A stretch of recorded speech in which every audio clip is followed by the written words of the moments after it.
Jadi dulu ibu ini pecinta anggrek ya, sangat suka macam-macam anggrek, koleksi-koleksi anggrek gitu. Akhirnya dari semakin seringnya beli gitu, banyak yang di sini, akhirnya bapak di sini mulai untuk merawat.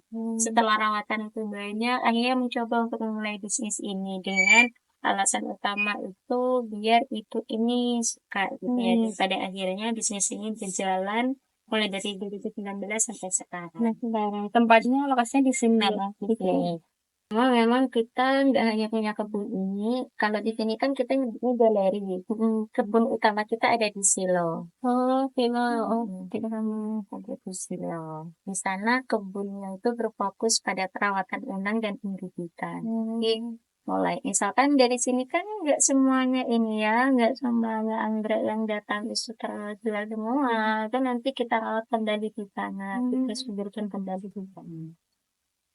Nanti sila tapi ya nggak di kebun itu. Kalau boleh tahu kenapa kok perawatannya di silo, Mbak? Karena kalau di sini cuacanya kamu gitu. Kalau Oh, di sila itu cuacanya sangat bagus. Jadi untuk pertumbuhan anggrek itu juga semakin cepat. Karena kan anggrek ini nggak sembarangan tempat ya untuk dirawat ya. gitu. Jadi jika tempatnya dia cocok, maka dia akan lebih cepat. Mbak untuk tantangan terbesarnya dalam usaha anggrek ini apa ya Mbak? Kalau kita mengulas pada tantangan, pastinya di sini kita berkaca pada saing ya. Karena apalagi sekarang di dunia perbisnisan, kita itu saingannya adalah pasar online. Di mana pasar online sekarang itu terkadang untuk harga itu nggak logis. Cuma kita kalau untuk harga kita tidak main di situ karena kan kebanyakan pengusaha bisnis kalau misalkan saingannya adalah harga kita turunin juga harga. Tapi kalau kita enggak, kita lebih mengutamakan kualitasnya. Karena menurut kita, kita mungkin harga murah dengan kualitas yang seperti itu ya, karena nggak mungkin harga murah kualitasnya bagus. Nah, kita itu tidak seperti itu. Jadi kita mengutamakan barang yang bagus, kualitasnya bagus, meskipun harganya kita sama seperti dulu.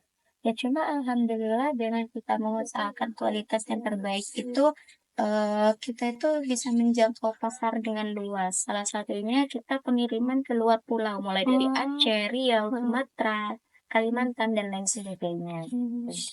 Gitu. Kalau pengiriman keluar gitu biasanya di packing kayak gimana? Mbak? Packingannya kita nggak ada sampai ya.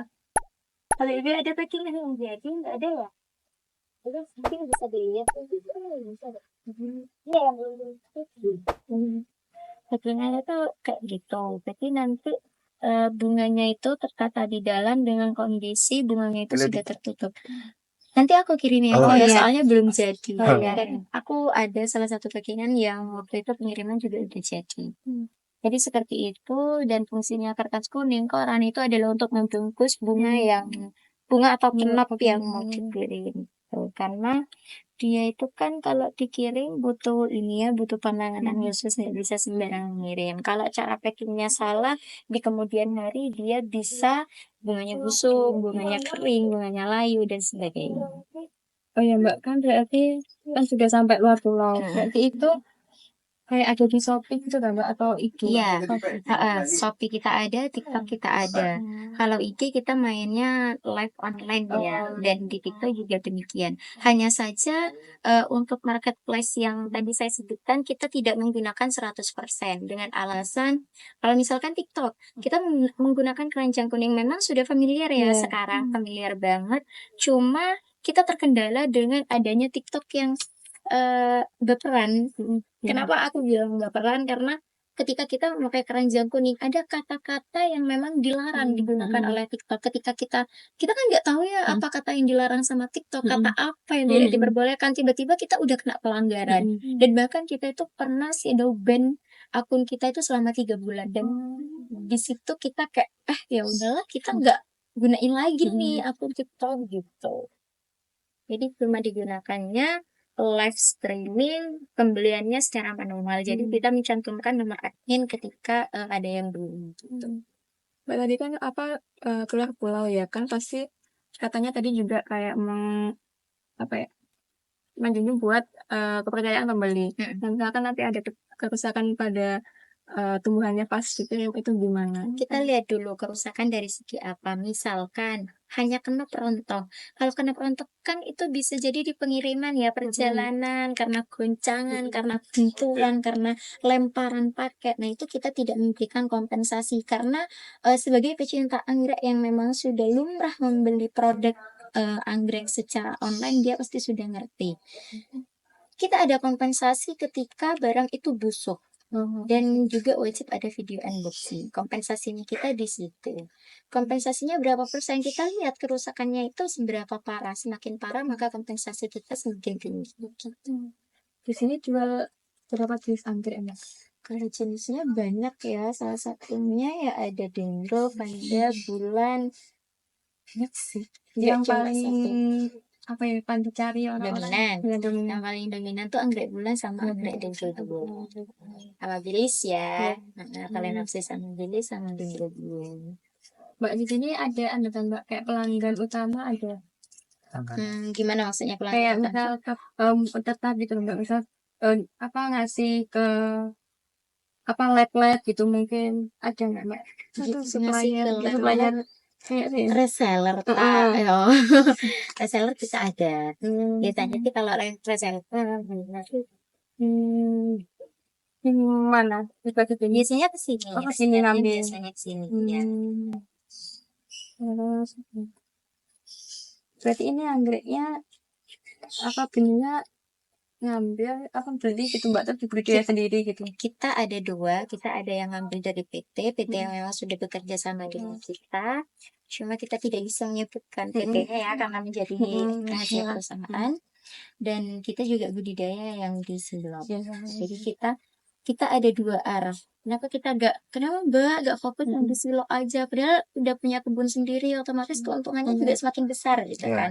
Kita nggak nutur dengan pangsa pasar kita yang luas, pangsa pasar kita yang banyak. Ketika kita hanya mendatangkan yang silo, itu kita nggak nutur. Kita aja per minggu itu mendatangkan bisa 400. Itu setiap minggu. Sedangkan logikanya, kalau kita ngedatangin dari silo, nggak nutur. Sedangkan anggrek itu kan dari masa perawatan sampai pembungaan itu kan lama ya, apalagi mulai dari bibit ya, itu bisa sampai 1 tahun.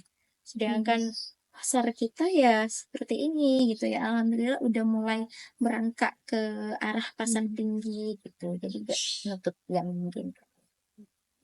Ini lebih banyak kayak menjual ke individu atau ke bisnis Mbak, misal kayak ke florista atau ke hotel, ke restoran? Kita dua-duanya sama berjalan 50-50. Cuma kita memang terlihatnya lebih banyak di ini ya, individu ya, jualnya ke orang-orang. Karena biasanya kalau misalkan di florist dia itu nggak setiap hari kan. Cuma florist itu yang bekerja sama dengan kita di Jember itu sudah lumayan banyak. Salah satunya florist yang udah terkenal itu di daerah Karinata apa ya, pokoknya florisnya kayak Mbak Della. Itu biasanya kalau ngambil ke kita itu anggrek bulan. Floris tuh mainnya anggrek bulan. Floris tuh anggrek bulan. Terus kayak perbankan itu juga anggrek bulan, perkantoran juga anggrek bulan. Kalau ngomongin keuntungan nih Mbak, biasanya 1 bulan itu bisa sampai berapa atau Aduh, berapa ya? Kasarannya kalau kita ngitung per bulan, karena kalau hitungan berisik ya, pokok kita itu kayak ngedatengin Mbak, pengeluaran ini apa, keuangan kita kemarin yang direkap berapa ratus sih? Total total rekap kita keuangan kemarin berapa ratus yang dilakukan berapa ratus juta itu per minggu ya? Per minggu enggak per minggu. Kalau per minggu itu sebulan 3 juta. 8 juta itu bersih. itu naik turun Mbak tiap bulannya? Iya, pasti ya. Bisnis ya, gak ada yang namanya bisnis tuh selalu ini. Tapi Itu kalau pasti dilihat paling banyaknya atau paling sedikitnya itu di musim-musim yang seperti apa Mbak? tergantung sih.